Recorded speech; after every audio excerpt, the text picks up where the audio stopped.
Hello, this is Shirin Khan, your English instructor. Welcome to my channel English Connect, where we learn anything and everything about English. Today's topic: the cop and the anthem.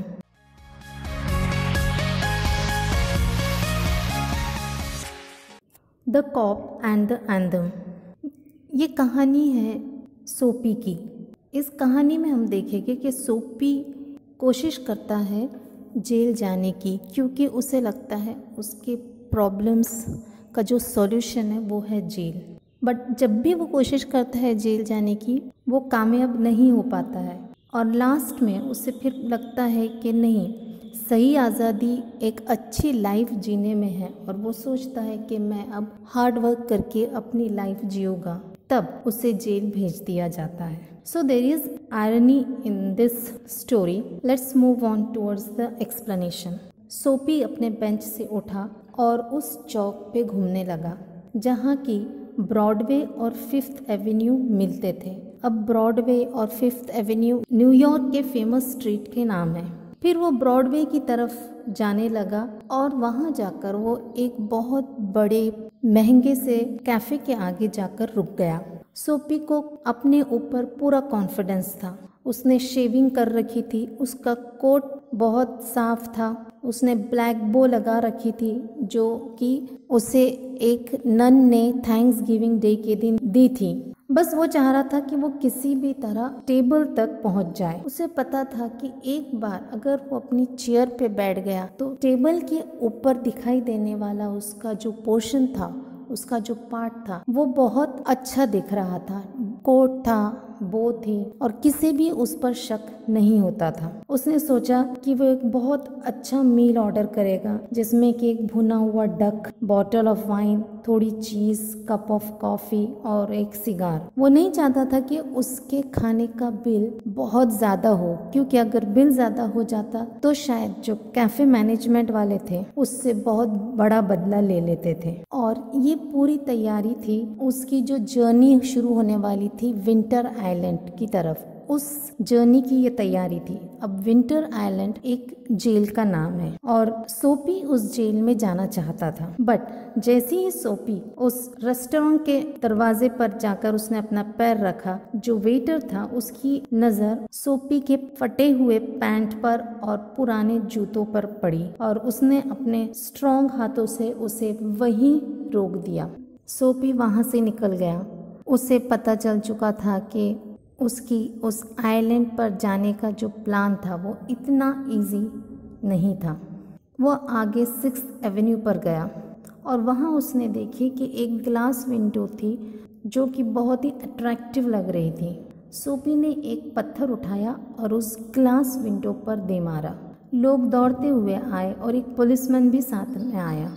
सोपी वहाँ अपने pockets में हाथ डालकर खड़ा रहा और जैसे ही उसने पुलिस को देखा, यहाँ ब्रास बटन्स का मतलब है पुलिस, क्योंकि पुलिस की जो यूनिफॉर्म होती है उस पे ब्रास बटन्स लगे होते हैं। सो जैसे ही उसने पुलिस को देखा, स्माइल करने लगा। ऑफिसर ने उससे पूछा कि वो आदमी कहाँ है।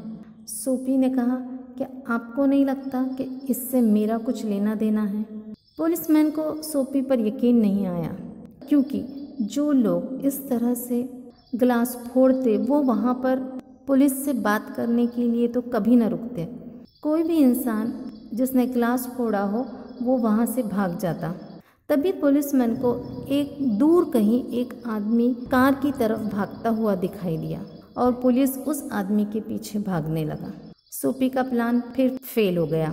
स्ट्रीट के उस रास्ते के दूसरी तरफ सोपी को एक रेस्टोरेंट दिखा जो कि बहुत ज़्यादा महंगा नहीं था, जहाँ आम लोग जाते थे। सोपी उस रेस्टोरेंट में गया और उसने वहाँ बैठ गया और जितना उसे खाना था, जो कुछ उसे खाना था वो खाने लगा। उसने बीफ स्टीक, फ्लैपजैक्स, डोनट्स, पाई, ये सब चीज़ें खाई। और जब वेटर बिल लेने आया तो उसने कहा कि मेरे पास कोई पैसे नहीं है। और फिर सोपी कहने लगा कि जाओ अब किसी पुलिस वाले को बुलाओ, क्योंकि मैं ज़्यादा देर रुकूंगा नहीं। तब वेटर ने कहा कि हम तुम्हारे जैसे लोगों के लिए कोई पुलिस नहीं बुलाते हैं। 2 वेटर्स आए और उन्होंने सोपी को रोड की तरफ फेंक दिया। सोपी अपने कपड़ों को झटकते हुए उठा और अब उसे लगने लगा था कि उसका जेल जाने का जो प्लान था वो एक बहुत बड़ा सपना बनता जा रहा था। अब आइलैंड उससे दूर दिखाई देने लगा था उसे। एक पुलिसमैन उसे देख रहा था और हंसने लगा। सोपी डर गया था। उसे लगने लगा था कि किसी ने उस पर भयानक जादू कर दिया है, जिसकी वजह से वो अरेस्ट नहीं हो पा रहा है। उसमें एक दहशत हो गई, एक खलबली सी मचने लगी। अचानक उसने देखा कि एक पुलिसमैन थिएटर के आगे घूम रहा है और उसे एक और आइडिया आया। उसे लगा कि चलो अब मैं कोई गलत बिहेवियर करता हूँ ताकि वो मुझे पकड़ ले। सोपी उसके सामने जाकर चीखने लगा, बड़बड़ करने लगा और वो बहुत बुरी आवाज़ें निकाल रहा था, डांस कर रहा था। उसने पूरा आसमान सर पर उठा रखा था। पुलिसमैन जो वहाँ खड़ा था उसने अपना डंडा घुमाया और सोपी के पास खड़े एक नागरिक से कहने लगा कि ये जो लड़के हैं ये येल यूनिवर्सिटी के हैं और इन्होंने हार्टफोर्ड कॉलेज के स्टूडेंट्स को किसी कंपटीशन में हराया है और हार्टफोर्ड कॉलेज के स्टूडेंट्स का स्कोर 0 रहा है। यहाँ गूस एग का मतलब होता है 0। उसने कहा कि ये लोग शोर बहुत मचा रहे, बट इनसे कोई हमें नुकसान नहीं है। हमें इंस्ट्रक्शंस दिए गए हैं कि इन्हें चिल्लाने दो। ये सुनकर सोपी फिर निराश हो गया। उसके हाथ में जो रैकेट था उसने उसे रोका और सोचने लगा कि क्या कभी कोई पुलिस वाला मुझे अरेस्ट नहीं करेगा। अब उसे वो जो आइलैंड था ऐसा लगने लगा था कि जैसे वो कोई अर्काडिया हो। अब पोएम्स में अर्काडिया रिप्रेजेंट करता है एक स्वर्ग जैसी जगह को। उसने अपने कोट के बटन्स लगाए क्योंकि बाहर बहुत ठंडी हवाएं चल रही थी। एक सिगार की स्टोर में उसे एक वेल ड्रेस्ड इंसान दिखाई दिया जो सिगार जला रहा था। उसने अपना सिल्क का अम्ब्रेला दरवाजे पर रखा हुआ था। सोपी अंदर गया, उसने उस अम्ब्रेला को लिया और टहलते हुए वहां से निकलने लगा।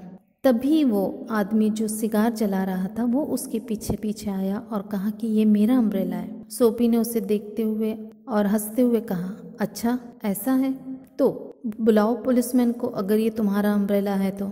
क्यों नहीं बुलाते? वो देखो उस कोने में एक पुलिस वाला खड़ा है। ये सुनकर जो अम्ब्रेला का मालिक था वो थोड़ा सा धीमा हो गया। ये देखकर फिर सोपी को लगने लगा क्या इस बार भी मेरी किस्मत मेरा साथ नहीं देंगी। वहीं एक पुलिसमैन आया। दूर खड़ा पुलिसमैन इन दोनों को देख रहा था।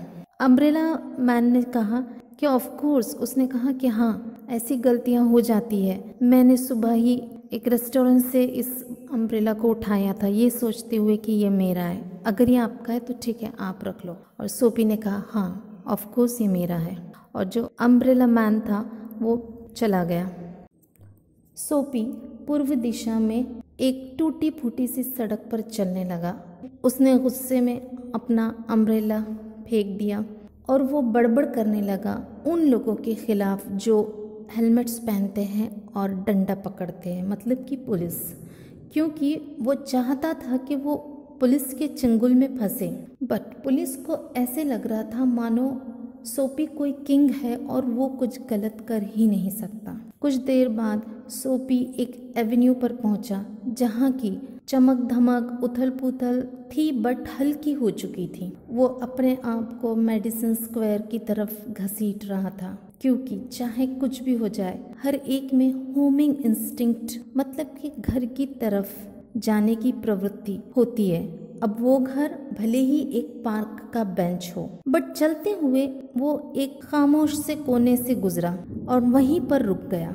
उस जगह एक चर्च था जो बहुत पुराना और अजीब सा था। ये चर्च इधर उधर फैला हुआ था। उसकी दीवार पर कुछ नुकीला सा कंस्ट्रक्शन किया गया था। एक विंडो से हल्की सी रोशनी आ रही थी और वहां पर एक ऑर्गन बजाने वाला प्रैक्टिस कर रहा था आने वाले सैबत एंथम की। अब सैबत का मतलब होता है क्रिश्चियंस और ज्यूस एक दिन चूज करते हैं जिस दिन वो कुछ काम नहीं करते और सिर्फ पूजा पाठ करते हैं, उस दिन को सैबत कहते हैं। और सैबत के दिन गाए जाने वाले गाने को कहते हैं सैबत एंथम। सोपी के कानों में वो स्वीट म्यूजिक बह रही थी और उस स्वीट म्यूजिक ने उसे थाम कर रखा हुआ था उस आयरन फेंस से, उस आयरन ग्रिल से जिसकी तरफ सोपी खड़ा था। चांद पूरा था और चमक रहा था। जो गाड़ियाँ थी और पैदल चलने वाले बहुत कम हो चुके थे। स्पैरोज छज्जे पर बैठकर हल्के हल्की सी आवाज़ें निकाल रही थी। कुछ देर के बाद ये जगह इतनी खामोश हो जाती जैसे कि कोई कब्रिस्तान हो, और उस ऑर्गेनिस्ट के एंथम ने, उस गाने ने सोपी को चिपकाए रखा हुआ था उस आयरन फेंस से या लोहे की ग्रिल से, क्योंकि वो इस जगह को कई दिनों से जानता था। उन दिनों से जानता था जब उसकी लाइफ में मदर थी, रोजेस थे, एम्बिशंस थे, फ्रेंड्स थे, और उसके जो थॉट्स थे, उसके जो विचार थे वो भी बहुत अच्छे, प्योर थे। सोपी के इस दिमागी हालत और उस पुराने चर्च के असर ने उसकी आत्मा में अचानक एक बहुत अच्छा चेंज लाया। वो ये देख के डर गया कि वो कितने गड्ढे में गिर चुका है, वो कितना नीचे जा चुका है। उसे उसके अपने वो बुरे दिन, वो बुरे डिज़ायर्स, सब कुछ उसने जो बुरा किया था उसे याद आने लगा। सोपी एक बहुत ही अजीब मूड में था, पर उसके हार्ट ने इस अजीब से मूड को बहुत अच्छे से रिएक्ट किया, और उसके अंदर से उसे लगने लगा कि नहीं, वो अपनी इस बुरी कंडीशन या निराश करने वाली हालात से लड़ेगा। वो अपने आप को इस कीचड़ से निकालेगा और फिर से एक इंसान बनेगा। वो सारी बुराई जिसने उसे अपना गुलाम बना लिया था, उस बुराई पर वो कब्जा करेगा, उस बुराई को वो हराएगा। एक वक्त था जब वो यंग था, वो फिर से अपनी लाइफ शुरू कर सकता था और अपने एम्बिशंस का बिना हारे उनका पीछा कर सकता था। उस ऑर्गन की सीरियस लेकिन स्वीट सी म्यूज़िक ने उसके अंदर एक क्रांति ला ली थी। उसने सोच लिया कि अब वो कल डाउनटाउन जाएगा और वहाँ काम ढूंढेगा। एक फर इंपोर्टर ने उसे ड्राइवर की नौकरी का ऑफर दिया था। वो अब इस दुनिया में कुछ न कुछ बनेगा। वो सोच ही रहा था कि अचानक उसे उसकी आर्म पर, उसकी बाह पर एक हाथ रखा हुआ महसूस हुआ। उसने पलट कर देखा तो एक पुलिसमैन खड़ा था। ऑफिसर ने पूछा, तुम क्या कर रहे हो? सोपी ने कहा, कुछ नहीं। तो पुलिसमैन ने कहा, तो साथ में चलो। दूसरे दिन सुबह मजिस्ट्रेट ने पुलिस कोर्ट में कहा, 3 months ऑन द आइलैंड, मतलब कि सोपी को 3 महीनों के लिए उस आइलैंड पे भेजा जाता है। उस आइलैंड, उस जेल में जहाँ सोपी चाह रहा था जाना, उस जेल में भेजा जाता है। तो यहाँ हमें दिखाई देता है कि सोपी ने इतनी कोशिशें की जेल जाने की, बट हर बार वो हारता रहा। और जब उसके अंदर एक चेंज आया और उसने सोचा कि नहीं, अब मैं एक अच्छी लाइफ जीऊँगा, काम करूँगा, अपने एम्बिशंस को पूरा करूँगा, तब अचानक उसे जेल में भेज दिया गया। Any queries, any difficulties, comment in the comment section. Keep watching. Thank you.